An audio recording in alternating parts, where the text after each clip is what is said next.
समुद्र मंथनातून प्राप्त होणाऱ्या अमृतासाठी मंगल कलशाची स्थापना झालेली होती.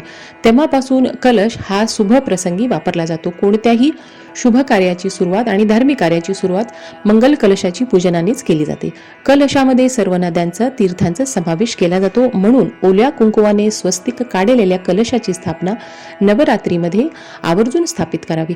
तुमच्या घरामध्ये घटस्थापना होत असेल किंवा नसेल, तुमच्या देवघरामध्ये पूर्ण वर्षभरासाठी तुम्ही कलश स्थापना केली असेल किंवा नसेल, परंतु या नवरात्रीचे 9 दिवसासाठी तुम्ही तुमच्या देवघरामध्ये कलश स्थापना आवर्जून करावी. आता सर्वात महत्त्वाचं की तुम्हाला कलश तुमच्या डाव्या बाजूलाच स्थापित करायचा आहे. कलशावरती तुम्हाला कुंकवाने स्वास्तिक काढायचं आहे. 2 रेषा दोन्ही बाजूला आणि 5 ठिपके देऊन कलशामध्ये हळदी कुंकू अक्षता फुल दुर्वा नाणं घाला आणि वरती 5 आंब्याची पानं, त्याच्यावरती नारळ तुम्हाला ठेवायचं आहे आणि तांदळाच्या राशीवरती या कलशाची स्थापना तुमच्या डाव्या बाजूला करा आणि आई भवानीचा आशीर्वाद प्राप्त करा.